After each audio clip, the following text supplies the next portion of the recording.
Guys, তো এখন বাজে 11টা বেজে গেছে। তো আমরা দেখো মানে একটু ঠান্ডা ঠান্ডা লাগছে বলে, আর আমার প্রচণ্ড গলা ব্যথা বলে আমি ওনাটা চাপা দিয়েছি। তো দেখো আমি, ভাই আর এই যে বান্টি, তিনজনে মিলে ওয়েট করছি, আরও দুজন আসবে। যাচ্ছি আজকে ঠাকুর আনতে, কার্তিক ঠাকুর। তো তোমরা জানোই যে কার্তিক ঠাকুর একটু মাঝরাতে ফেলতে হয়, তো আমাদের ওর জন্য এখন বেরিয়েছি। তো যার বাড়িতে যাব তার রিয়াকশানটা কি অবশ্যই তোমাদের দেখাবো। তো চলো আগে ঠাকুরটা নিয়ে তারপরে যাব মানে।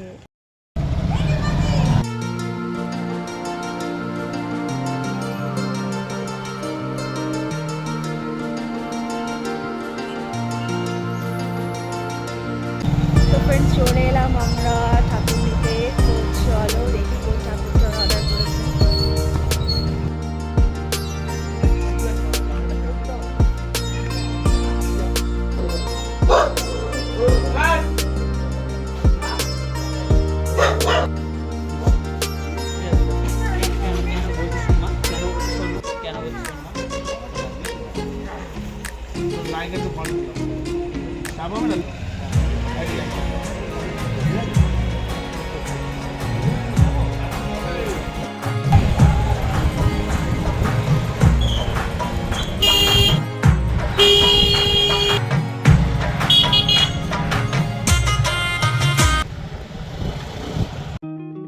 আমরা এখন চলে এসেছি, 12:30 বাজে। এবারে ওদের বাড়িতে ফেলবো ঠাকুরটা, তারপরে দেখি কি হয় সবটাই তোমাদের সাথে শেয়ার।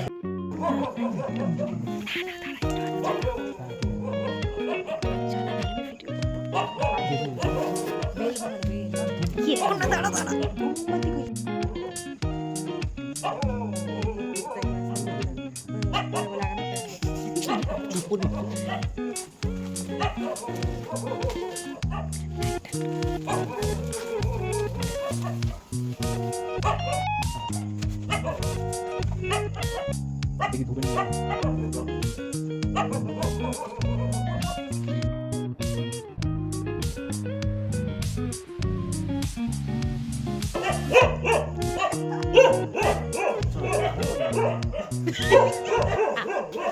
এই আওয়াজ কি অনাবিকা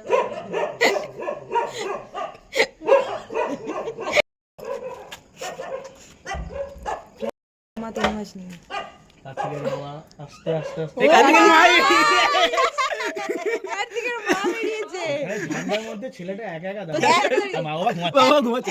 এক ঘুমে মায়ের হয়ে গেছে। আর মাসিরা কত দূর থেকে এসেছে? আমরা কত দূর থেকে এসেছি তোর জন্য। আমি তো দুবাই থেকে চলে এলাম। আমরা শুধু বিহার থেকে এই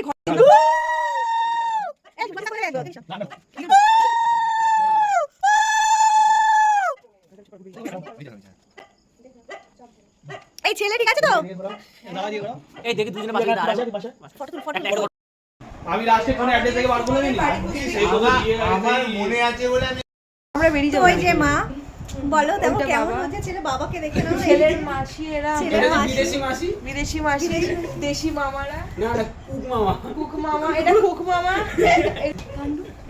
তো চলো বাবা দেখি। বাবা কেমন লাগছে তোমার? খুব ভালো, ভালো লাগে।